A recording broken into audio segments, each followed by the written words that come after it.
Alpha One Drop Zone presents Honoring Our Veterans, a series of interviewing our military veterans.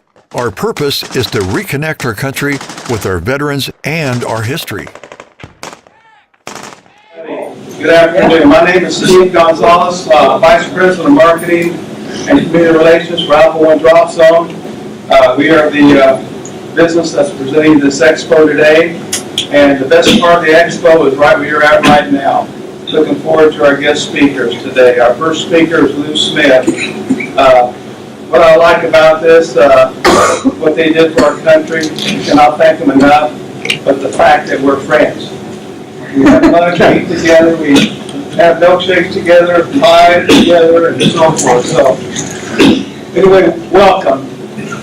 Our first speaker is Lew Smith. Lew flew 35 missions over Germany, and he's had quite of experience, needless to say. Yeah, he came back 4 times with 1 engine out, 2 times with 2 engines out, crash landed in France, come back 4 times with 51 bullet holes in his plane. He went through 8 B-17s during the war. So at this time, I'd like to present the Flight Commander, Lew Smith. Let's hear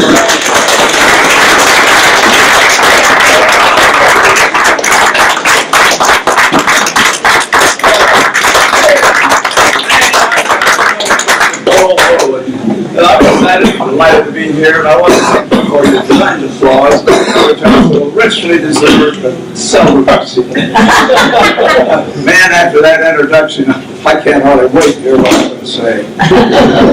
I'm here to talk a little bit about flying a B-4 engine B-17 out of England over Germany 35 times with the mighty 8th Air Force in World War II. I presume you're here to listen. However, if you should finish listening before I finish talking, hold up your hand, we'll go do something else. Apology. I'm deaf, too many airplane engines, so if you ask me something or say something and I make a stupid reply, well, you know that I just didn't hear you. That's on a very, very personal note.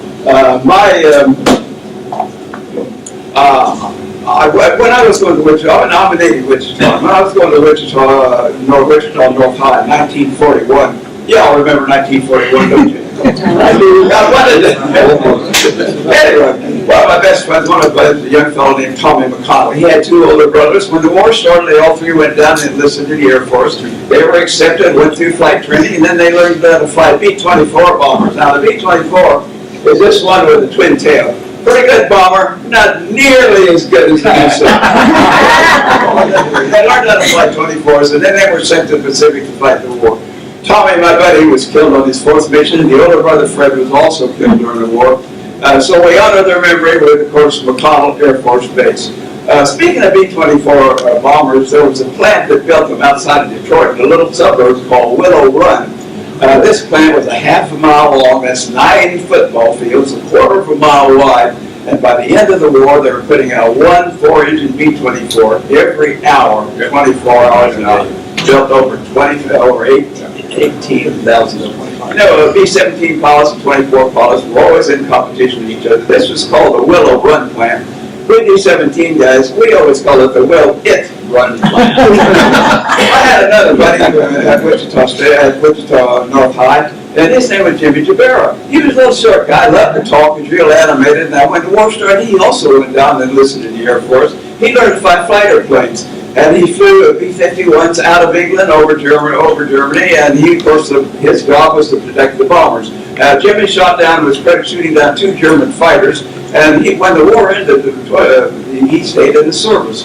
And when the Korean War began, Jimmy Jabera was flying jets. And Jimmy Jabera, my buddy from Wichita North High, became America's first jet ace. He was the first man to shoot down 5 MiG-15s. Before the Korean War was over, he was a triple ace, full colonel, and the word was out that he was very soon going to be the youngest general in the Air Force. Unfortunately, he lost his life in an automobile accident. But we honor his memory, of course, with the Cdr Airport. Well, as you can see with my acquaintances, I've been around quite a while. I'm what is known as chronologically gifted. You know what that means? I'm at the point now where I get winded playing a game of chess. Finding my car in the parking lot, it's lucky, or sitting in a rocking chair, sometimes it's a little hard to get going. And also, if I go get a little action, just means no extra fiber that day. But I was raised by we were supposed to honor our elders. My problem nowadays is finding any.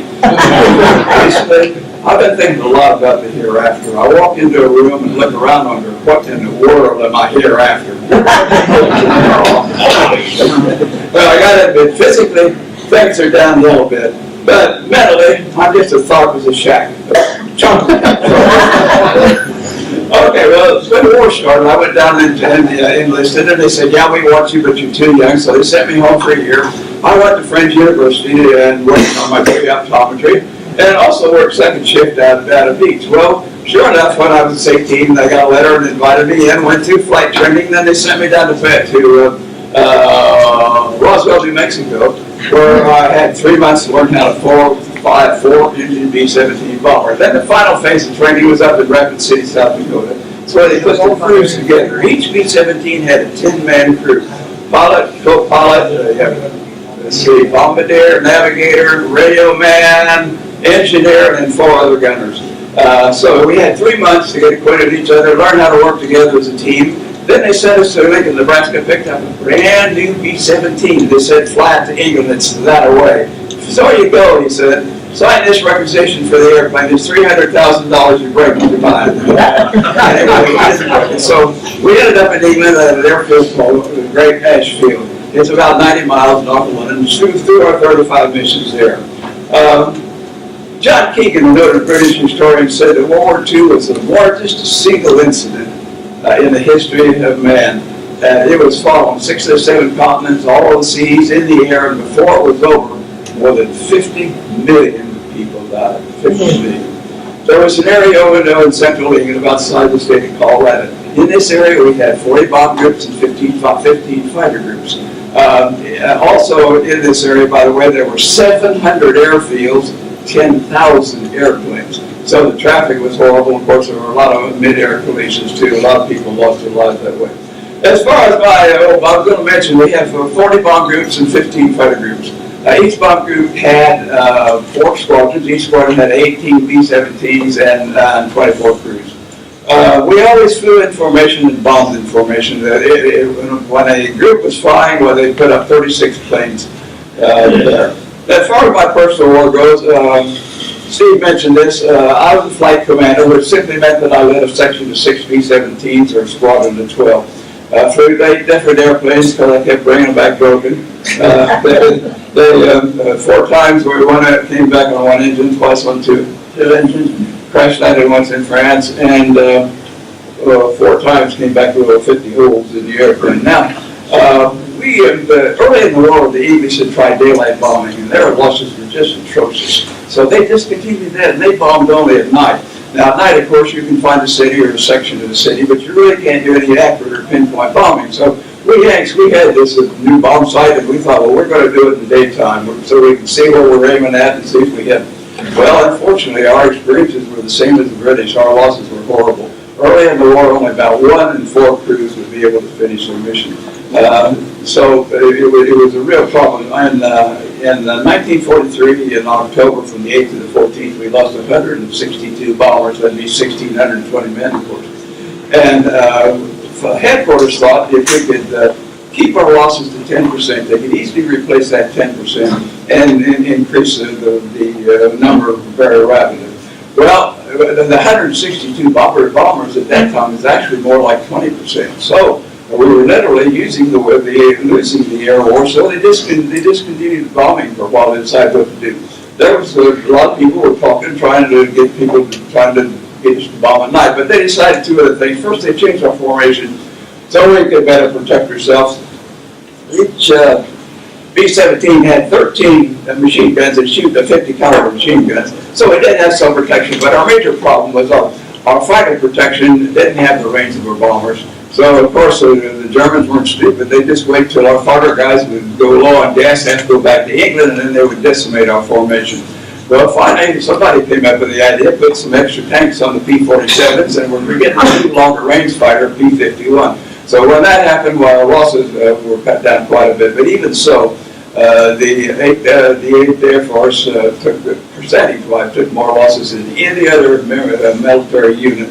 The Navy lost about 1%, the Army lost 2%, the Marines lost a little over 3%, and the 8th Air Force, if you can ground personnel and flight personnel lost 7%. If you consider just flight personnel, I got up to around 19%. Often when I'm talking to a group, they want to know, well, what was it like flying a B-17 back then? So I like to tell them, imagine you're 5 miles up in the air. You're an aluminum tube with an 8-foot diameter. This aluminum is such you can take a screwdriver and punch a hole in it just like that. Now up there, of course, there's not enough oxygen to breathe, so you have to wear an oxygen mask. About 2 minutes without the oxygen in, you're unconscious, and 4 minutes where you don't have any more problems. It was not pressurized, and the temperature up there somewhere between 45 and 55 below zero. So we had to wear things like long john, flight suit, Mae West, flak jacket, throat mic, oxygen mask, electric suit, flat jacket, parachute harness, fleece boots, and earphones. Then our wings were 2,800 gallons of high-octane aviation gasoline, and the Bombay were 6,000 pounds of high explosive. These nasty, unfronted people on the ground were shooting the 88 millimeter, 105 millimeter cannons at us. And these shells would come up and explode and put out hundreds of pieces of hot metal. You see these holes appears in your wings in the wind of the airplane. Nasty little German fighter planes would fly through our formation, shooting via machine gun bullets and air rockets. Hey, nothing to it. Piece of cake. Got to get to some air stories. Boy, there's so many. Kind of like a mosquito to do this colony. I don't know where to begin. I used to think I was indecisive around this for sure. Okay, I want to tell you a story about the last great battle of the war. It's called the Battle of the Bulge. It happened in December of 1944. Horrible winter, ice cold snow. It couldn't have been worse. We had, at this time, the Western Front was just a little outside the border of Germany.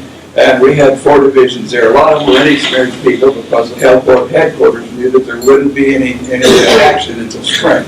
Well, Hitler was losing the war, so he decided on a desperate gamble. He decided on a surprise attack in dead winter, and the plan was to drive through Belgium to the point of Antwerp so he could get supplies and be able to consider to continue the war. Well, he managed to amass about 20 divisions along a 60-mile front of Belgium and Luxembourg. And our intelligence was 100% failure. We knew nothing about it. We didn't have any inkling that was what had happened. Now they waited to start the drive until an extreme Arctic front was coming down from the north, so it knew it would interfere with our Air Force. Well, on December the 16th, they came across, and man, they just massacred our four divisions there. It was really bad. We lost more people in this war, in this battle, than any other war. Somewhere around 80,000 men were killed, captured, or folks to death. Well, the headquarters said, hey, this. At first they said, well, maybe it'd be just a probe and go 2 or 3 miles and pull back. But the first day they were about 10 miles. Second day they were almost 20 miles, approaching a little town called Bastogne. Bastogne was important because the highways would run through it. The Germans needed it. Unfortunately, we had some people there, some experienced people, 101st Airborne and some 9th Artillery. They refused to surrender, refused to retreat, and the Germans beat on for 2 days. Finally, they had to bypass Bastogne. They couldn't get to it. So, of course, finally our headquarters woke up and said, hey, this is a real thing. We got to get some help up there. We got some people. So they called all the generals, British and Americans, and said, who could get some people up there to help us? Well, the only one that could was my favorite Army General, George Patton. His motto, was haul ass and bypass. And boy, anyway, he said, yeah, I get some people up there. And of course, he said, call out the Air Force. So on the 19th of December, they got us up at 3 o'clock brief. The weather was horrible. We went out to the airplane, sat for 5 hours, hoping the weather was great. Of course, we could take off on instruments, but the problem was we couldn't see what we were bombing. We were bombing Americans as well as Germans, unfortunately. So they finally scrubbed the mission. There's 19th, 20th, and 21st, same thing, 5 hours in the airplane. scrubbed the mission. 22nd, 23rd, the weather was so horrible, 30,000 feet solid right down to the ground soup. So they didn't even get us up. But on the 24th of December, the day before Christmas, 1944, the greatest air armada the world has ever seen so far. There were 2,034 heavy bombers, 24-17, 936 fighters. The bomber stream was over 300 miles long. Took 2 hours to pass one point on the ground. General Castle was leading the Air Force that day. He was with the first group of 36 B-17s. Our group was the second group in the battle line that day. As we approached Germany, we could see the first group ahead about a couple, 2 or 3 miles. About 50 fighters hit that first group, German fighters. And among those 50 were 8 or 10 of the German jets. They had an operational jet. We didn't have one yet. This jet was 100 miles faster than anything we had 4 30-millimeter cannons in its nose, so it was deadly to us, and we had no answer to it. Well, in about 5 minutes, 8 B-17s out of that first group of 36 went down. Either exploded or went down in flames. Of course, they always try to get the leader. They knocked 2 engines out of General Castle's plane. He had to fall out of formation. The minute you do that, of course, the fighters were all over. He just like bees on a hive. He did manage to level off about 10,000 feet, and 4 parachuted out of the plane before it exploded. Well, you can imagine, they worked on that first group. Then we figured, well, we're the second group, they'll surely come after us, but they didn't. They went after the group behind us and worked on them for about 5 minutes. Took down 4 airplanes there, and then they did come after us. Well, 2 fortunate things happened. Number one, the jets could not stay in the air very long back then. They used fuel so fast, so they were having to return to the fields to return. And finally, our fighter protection got there, P-47 and P-51s. Man, it was a real weeding. There were dogfights all over the sky. Wherever you looked, German fighters chasing Americans, Americans chasing Germans, fighter planes going down, parachutes open, B-17s on fire. It was really well. All 13 guns on our plane were firing, and of course when that happened, it vibrates your plane like everything. Shell casings littered the deck, and the acrid smell of cordite from the gunpowder seeped into your oxygen mask. 3 Messerschmitts came in on us from about 11 o'clock high. There were 4 American P-51s right on their tail. And when you first see them, the wings of the Messerschmitts had these pretty lights blinking. Pretty soon, when these holes appear in your airplane, you know those are the machine guns shooting at you. Well, finally, about 900 yards, one of the Messerschmitts exploded. We were flying through parts of that airplane, but it hit some of our planes, but didn't take any of them down. Up ahead, I saw a German fighter and an American fighter collide. Both of them jumped, parachutes open. Along came another German fighter plane and machine gunned the American in his parachute. Usually they didn't do that. That was the only time that I ever saw that happen. Now you can imagine with 2,000 bombers in the air, while we hit almost every problem of every target of all priority. And of course the fighter planes went after the tanks and anything that moved on the road. So we began to blunt the drive a little bit. Then General Patton had pulled 2 corps of his 3rd Army for about 100 miles on down south, on 100 miles force march, fighting a good part of the way. And on December the 26th, 4:45 in the afternoon, he relieved the battered bastards of Bastogne. And that was the beginning of the end of the Battle of the Bulge. We lost 38 bombers that day and 50 fighters, but the destruction we did there would pretty well turn the tide of the battle. In all likelihood, the world will never see another organization like the mighty 8th Air Force, who at its zenith could literally cut out the sky with its thousands of airplanes. You know, there are certain things you remember. On our base over in England, there was a Quonset where they packed our parachutes. And before each mission, we'd go by pick up a parachute. Well, the sign over the door said, "Parachutes. If it doesn't work, bring it back." Oh, boy. Well, my mind moves like lightning. One great flash and it's gone. My memory's not as good as you've been also. My memory's not as good. I want to tell you a story about the tail gunners. Our tail gunner's name was Howard Haugerschell. Tail gunners were important because the Germans did like to attack from the rear. He was from Maryland, a little bit wet behind the ears, and then a little bit backwoodsy, so the guys teased him a little bit. But he came back at it real well and did his job well, and everybody liked him. This was November the 4th, 1944. We were going to Hamburg, Germany to bomb the oil refinery there. The the air was horribly bumpy. We were just bouncing all around. And of course, again, we always flew in formation and bombed in formation. All of a sudden, we hit a humongous downdraft and went whop, about 30, 40 feet down.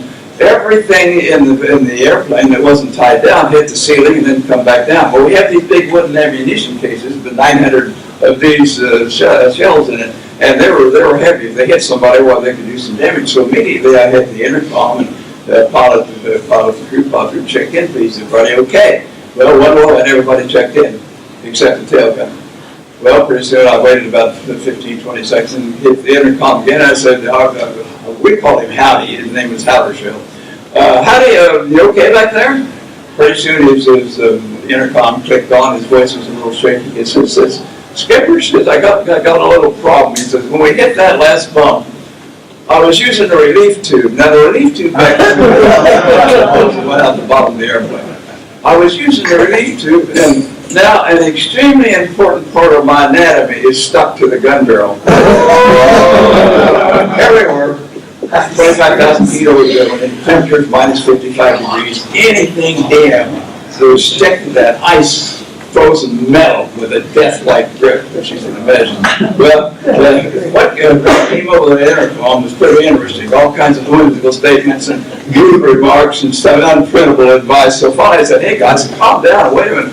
We've got a problem. I said, Howdy, you're going to have to warm up those barrels. You're going to have to shoot some rounds off. And Skipper, he said, the recoil on my 50 calibers. I said, I know, Howdy, but otherwise you're going to be stuck for the duration. And not only that, you're going to be quick frozen. And by the way, I said, when you do this, the rest of the 35 ships in the formation would appreciate it if you didn't shoot any of them down. You can hear him mumbling back there, and soon the back end shook as he shot off his 50s. Of course, when he did that, every gun turret, the other 35 ships spinning around looking for the enemy airplane. Then it was kind of quiet after that for just a few seconds. So finally, I punched the intercom again, and I said, Howdy, are you okay? Well, first they come, these intercom clicked on. And first there was a loud oath, and then a sigh, and they said, Skipper, he said, yeah, I said, mission accomplished. Me and my man had her again won, bloody but unbowed. We had some sulfur drug in the medical kit. I'll send Tom back. Skipper, not on your life. Some things are sacred. He said, okay. So we went on, dropped our bombs on Hamburg, got our holes in the airplane, turned around and come back, started back home. Now, when you have wounded aboard, you can shoot a red flare and get priority landing. Well, as we approached the field, we decided to give Howdy the whole treatment. We shot a red flare, came right on in the runway, pulled off to the side. Two race gunners jumped out real fast, made like they was helping him out of the airplane. And of course, the meat wagon, the ambulance there, and they made him lay down on the stretcher. Of course, the legs were there scratching their head because they couldn't see any blood. He wouldn't tell them where it was.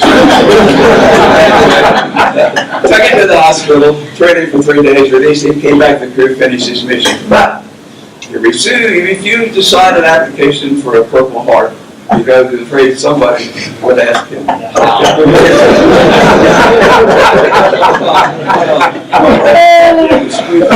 Short one over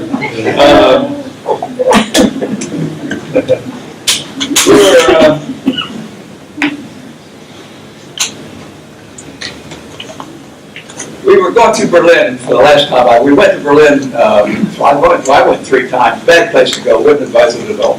They had something like 600 anti-aircraft guns there, and it was really rough. When you go to Berlin, you know you're going to get shot up. You just hope you don't get a direct red hit in the basket, either in the gas bag or the bomb bay or the oxygen system.